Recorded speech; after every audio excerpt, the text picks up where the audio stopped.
Okay, guys, we are on live. Welcome to everyone. I want to just bring out a few points that I would like this to be an interactive, back and forth, so we can. So I do encourage people to ask. Do not hesitate to ask questions, because if you have the questions, that means someone else also out there has the questions. And also, regarding the new participants, really quickly, if we can go ahead, if you can introduce yourself by telling us your name, where you guys are from. Say it again. Okay. We hear you now. Yeah, where you guys are from, the location, your occupation, married, not married, if religious status is possible. And also, and your social security number and your favorite color, social security number, no. Also, what I'm going to do is, I know people have to run at 5:15 or 5:20. So if you guys really have to go, you guys can go. You don't have to be on the Google time. This gets recorded. You guys can watch it after. I know people's time is very important.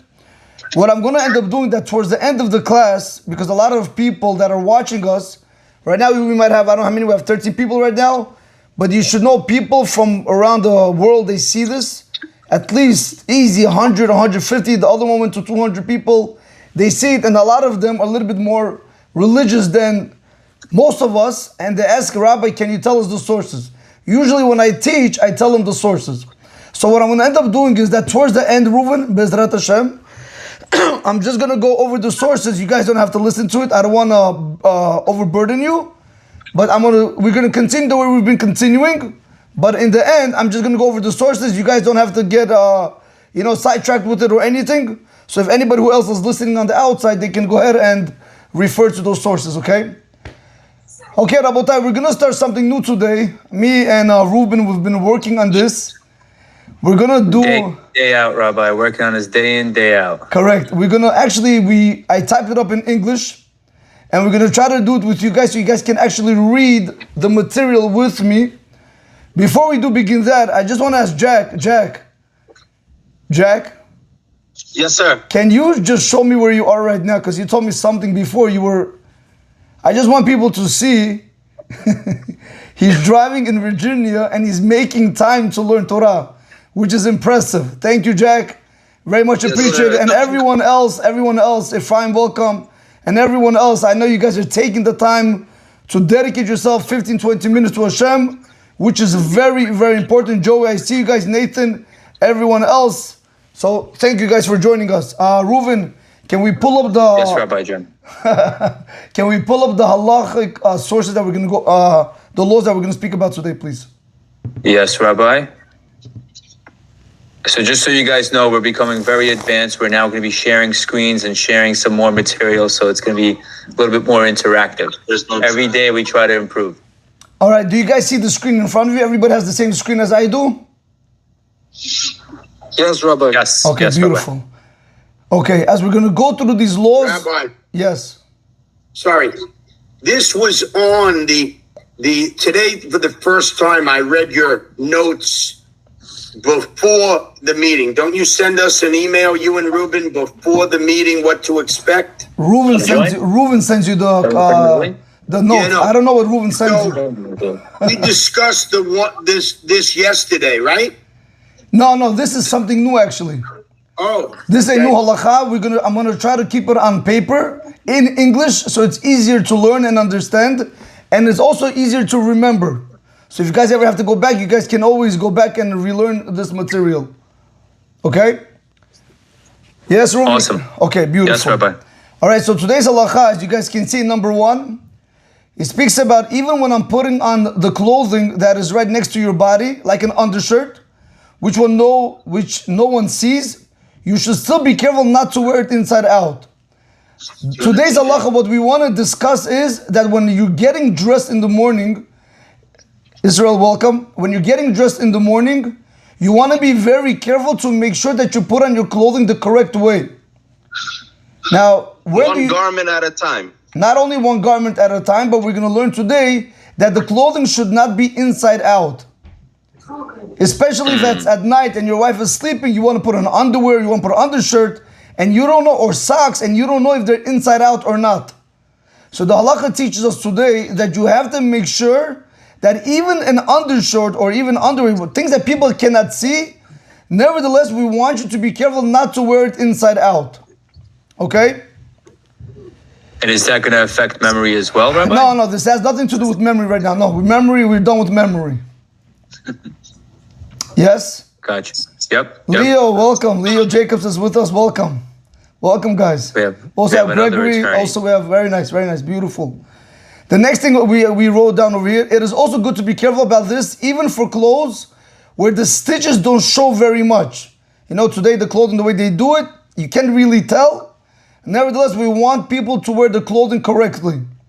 Now, let's say if a person did make a mistake and he put on the clothing inside out, they should take it off, turn it the right way, and put it back on correctly. Now, this is not going to be a problem if it's going to be on top of your shirt. This is going to be more of a problem with your undershirt or your underwear. Even though nobody sees it, but a person has to be presentable before God. It's not only before people, also we have to be presentable before God. Yes, you guys are with me? Yep. Yes, Rabbi. Okay. Point number 2. If someone wears a shirt inside out, people can see the stitches and seams, and it looks disgraceful in the eyes of people. You're not allowed to make other people I don't want to say annoyed with you, but you cannot put a bad taste of religion in the eyes of people. Right? You can't behave certain ways when you are the servant of God. Okay? So you're saying as Jews, we have a standard to upkeep Correct. in terms of our appearance. Correct. You know, one of the biggest problems, unfortunately, I mean, I'm not speaking for everyone, is the hygiene problem. Especially in the summer, people, I don't know, maybe they don't shower, maybe they don't put on deodorant. But you can't, just because you're used to it, you can't be in a shul where you're smelling up the place and you're affecting everyone else. I mean, you can daven, you can learn. People look at religion in a negative way. These things we want to try to prevent. Okay? So this is what the whole halakha is about over here, that you want to be presentable. I'm not telling you have to dress black and white like a penguin, but you do have to be presentable. Whatever you're going to be wearing, just make sure it's not inside out. Nevertheless, the halakha continues and it says, if the person is a Torah scholar, a rabbi, or even a learned person, and he wore it inside out by mistake, he must take it off and put it on the right way. If not, Rabbi, question. Go ahead. If I've seen scenarios where I've seen someone wear their shirt inside out, but there are such high caliber Torah scholars that I feel inappropriate to tell them or bring it to their attention. Is it wrong of me not to bring it to their attention, or should I still bring it to their attention? There's an approach for everything. Right. It's inappropriate? Right. No, there's an approach, he's saying. So therefore you would tell him that I learned like this in the halakha, like this and so and so. Because this halakha is clearly from the code of law, from the Shulchan Aruch itself. Especially a rabbi and a Talmid Chacham, they have to be very careful, okay? And now the chiddush, the novelty over here is that if it's a shirt, you're more like if I'm wearing the shirt upside down, you know I'm going to take it off and put it back normally. The novelty over here is, even if it's your undershirt where people cannot see it, still we're going to tell you to go ahead, get undressed, and put on the clothing the proper way. Why? Because if you're not going to do, what's going to end up happening? If not, people might look down on him and disrespect the Torah, which could make them, heaven forbid, dislike Hashem. This is the whole point of the halakha. When we behave as Jews, we have to be very careful the way we behave. Whether it's going to be with your wife, with your children, with your employees, you want to be professional. Yes, guys, you don't want to be, like everyone else, just losing it. Even when it comes to anger and all these things, you want to be very careful. Now, but this halakha is really for a person who's learned or a rabbi. But when it comes to praying, he says, when it comes to praying, everyone must fix it and wear it the right way. Because we should dress nicely and respectfully before Hashem. This is actually brought down also in the Code of Law in chapter 91. Now there is a way when you guys come to shul, I don't know how each one dresses, but I'm going to ask anybody can answer the question.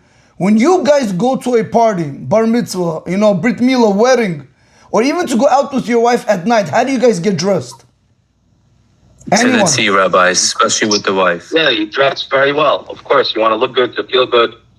Beautiful, especially Leo. If you ever guys see how Leo dresses, unbelievable. If you met Ruben back in the day before he met his wife, and now two different people. We see it now.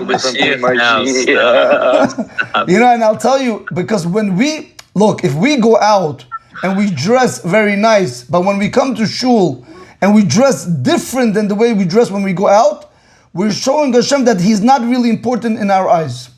That you don't want to do. That's why if you're wearing a clothing, a garb, which is inside out, even an undershirt, you want to turn it around because Hashem could see through everything. It's more, guys, you have to understand, it's not impressing people over here only. It's also being to impress the Kadosh Baruch Hu that, you know, I sit like this in my basement. I don't have to wear, I could wear a t-shirt. But again, I'm sitting in front of God. So once you're sitting in front of God, you want to be very, very presentable at all times. Okay? Any questions up to now? So, Rabbi, what you're saying is if I'm going, I'm guilty of this every single time. You know, when I come for Shachrit in the morning, I come with my gym clothes on because I go to the gym right after. You're saying that that's inappropriate.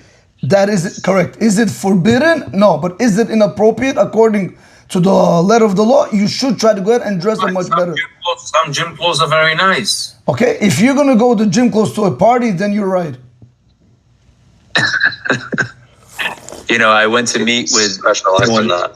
I went to meet with someone very important in New York City, and I noticed how well I dressed versus how I dressed for Shachrit on a weekday. So you're absolutely right, Rabbi. So you know, I was diving by Ruben, who did you meet? Important. I'll tell you off record. Guys, I was diving in a certain shul, and over I'm there sorry. says, Go ahead. Sorry. Go ahead, Richard. Ruben is very smart, okay? I just want to make that for the record on these 13 or 14 people. That was very smart how he didn't want to give us his business. I love that. Go ahead, Rabbi. I was in a certain shul, I was coming out and somebody was coming in with Crocs and shorts. So he's like to me, Rabbi, can I daven like this? I said, you definitely could daven like this. There's no problem with davening like that. But I don't know if the rabbi inside the shul is going to allow you. So he got the message, he took his tefillin and he went to another synagogue. There's certain synagogues, they have a requirement how you should dress. So again, you have to be professional also with people not to push them away from Hashem. Listen, if you're going to have to wear shorts and Crocs just to get you to daven, I'm not going to tell you no. But once you already grow in already grow in the service of Hashem, then you want to go ahead and try to, upgrade your level in the way you dress. It shouldn't be done in overnight, okay guys?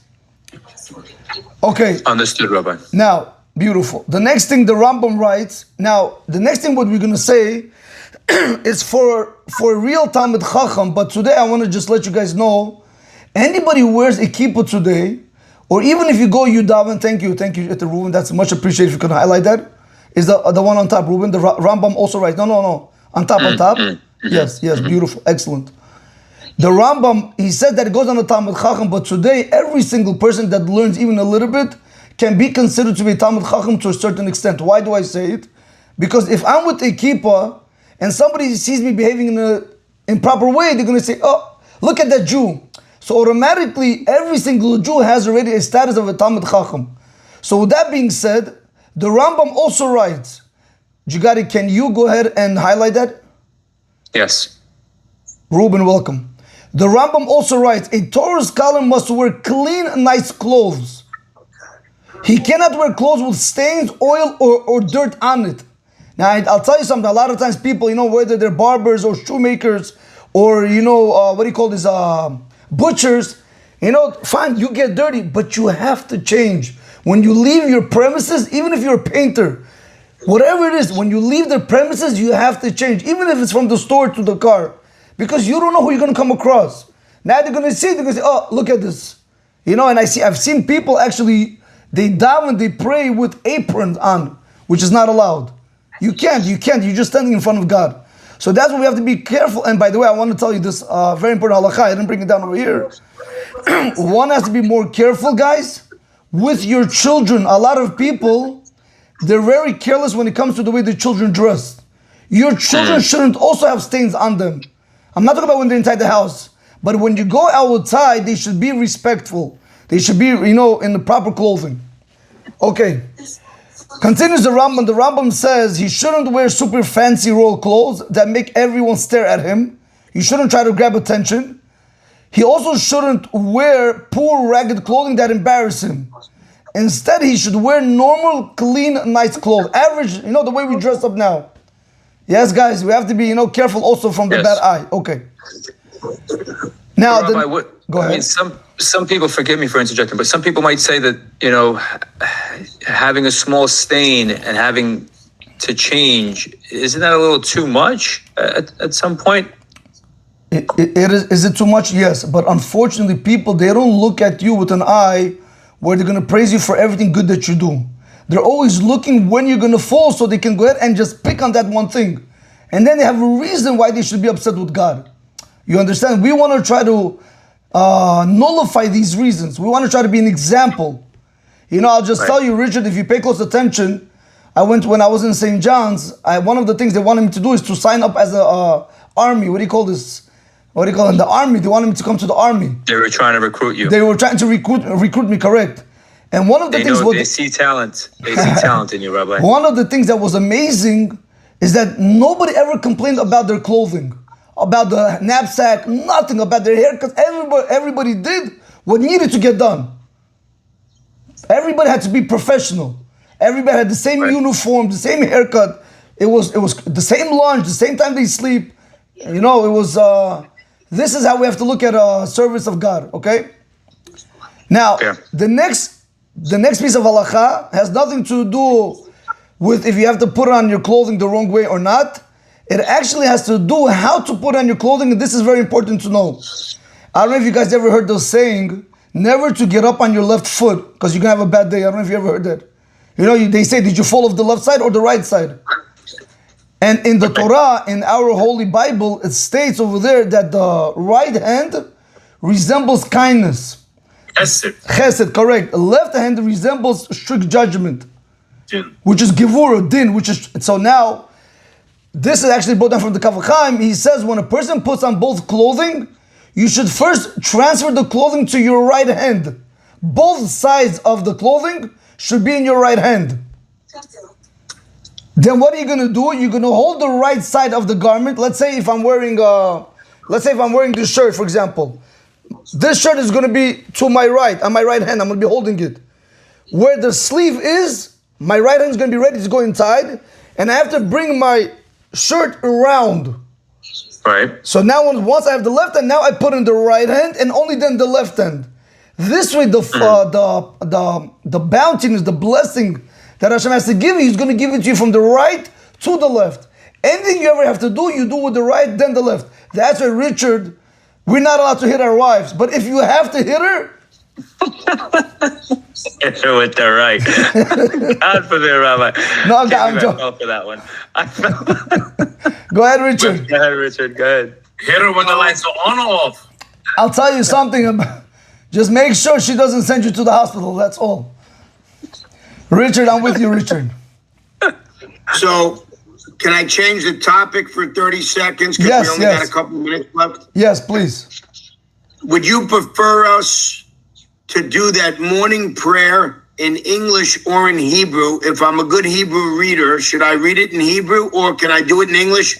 Although I've only done it a few mornings in a row, I wanted to know what the rabbi thought would be better protocol for that.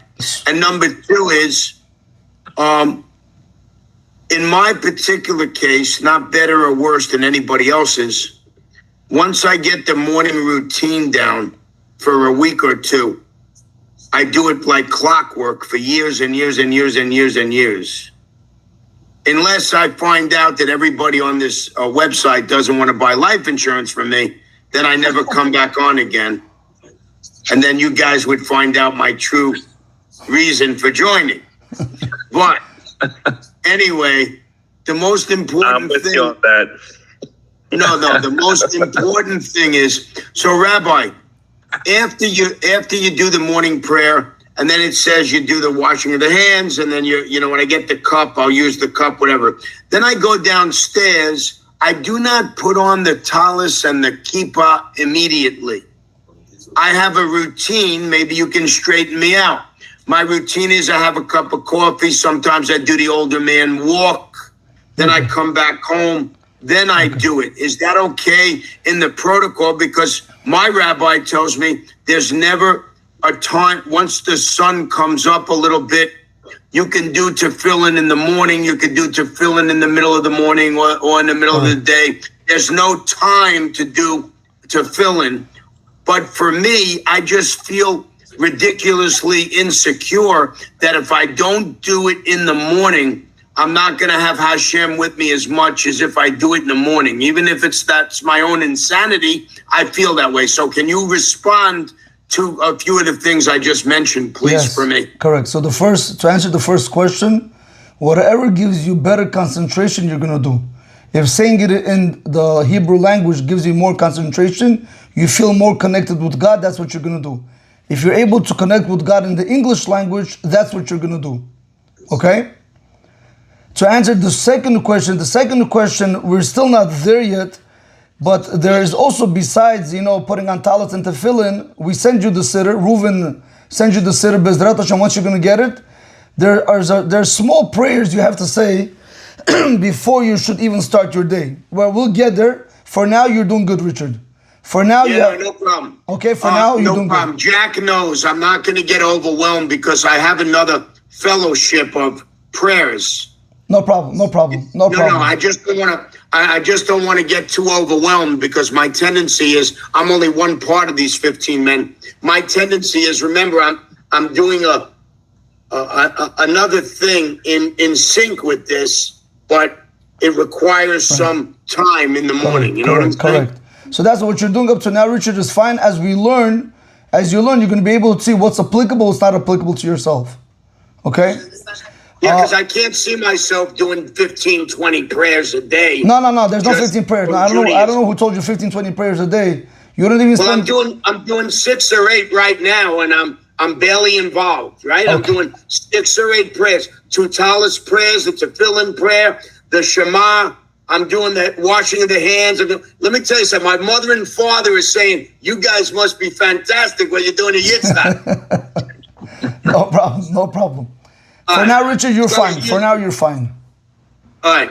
Do you guys all so when a sitter comes, you get other prayers that you do in the morning? How do you do anything else if you spend all this time? Richard, once we get it, once we start learning the laws on it, once we start explaining, you will have a better appreciation of it. I don't want to overwhelm you. Okay. It's going to be good, Richard. Sorry, guys. It's not going to be, no, don't worry about it. Nothing is hard, nothing is beautiful. You're gonna appreciate it. Reuven, can we go to the, something, let me see the time. Right now it's 5:24. Guys, you know what we're going to do? Yep. I had other 2 things prepared. We didn't get to it. Bezrat Hashem, hopefully, we'll get to it tomorrow, okay? It's 5:24 right now. I'm looking at the clock. All right, I think the time is more above and beyond. So, Jigarik, Bezrat Hashem, tomorrow we'll continue. Instead of going to the halakha, we'll do the ethical part, and then we'll do the story with the laws. Okay, guys? Sounds good, Rabbi. If you guys have any questions before we conclude, feel free to ask. Thank you very much, guys. No problem. We're all set. Thank you, Rabbi. No problem, Sam. Nice to see you guys, much, Jeff, Nathan, Thank you. Leo, Thank you, Israel, Rabbi. no problem. Richard, thank you. Gabriel, Jack, Edward. I made sure, even working, to not disappoint Reuben. Yeah, I was very surprised that you were working while you were. It's beautiful. I love it. Very nice. You should know Israel. We're all working. We're all working. Yeah, but you look like you chilling. Israel, Guys, we learn merch coming soon. Jack, Jack, I understood it today when Jigarik said we learn. I'm like, why saying we learn? And I just realized because he has we lend, and now you start saying we learn. But before we do conclude, I want to just tell you, Israel, you have no idea the reason 500 years ago. Just to leave you guys with a small inspiration. The Rizal said 500 years ago that if anybody's at his time, remind you, no phones, no immodest woman, nothing. I mean, what could they really do? Just learn Torah. And he would say back then, 500 years ago, if a person devotes 1 minute to learning Torah, it's as if it was in the time of the greatest rabbis devoting hours of Torah. That's 500 years ago. Imagine today, guys. Can you imagine right now? You guys are devoting. It's nuts. Some people are at work. Some people are driving. It's beautiful. If the Arizal was in our time now, he would say, "Wow! Like with everything that we have to do, and we still make time for Hashem. This is what makes Hashem happy." Okay, guys. That's if what you we guys call money. That's what you call we learn. We learn. Money in the bank, Rabbi. Guys, if anybody has to go, you guys can go. I just want to go ahead quote sources for everyone else, whoever wants to listen. So you guys, anybody has to go, you guys can go. But I'm just going to say it outside. So what we learned today came from Halacha Berurah Siman Bet Siv Hey BeHalacha Berurah, also from Mishnah Berurah Siman Bet Siv Katan Dalet, and also the Rav Chaim Siman Bet Ot Vav. Okay, guys, these are the sources that we put everything together on one paper. Guys, enjoy your day. May Hashem bless you. Jigarik, I want to thank you again one more time, and everyone else. Ephraim, yourself. Thank you. Ephraim. Thank you for all the efforts. No problem, guys. Thank you, Rabbi. Thank you, Rabbi. Thank you, Rabbi. Thank you, Rabbi. Excellent. See you I'll see you. tomorrow. Thank you. Thank you, guys. Bye, guys. Bye, guys. I got to run. I'll see you, Jigarik. Thank Bye, you, guys. Bye. See you soon. Okay.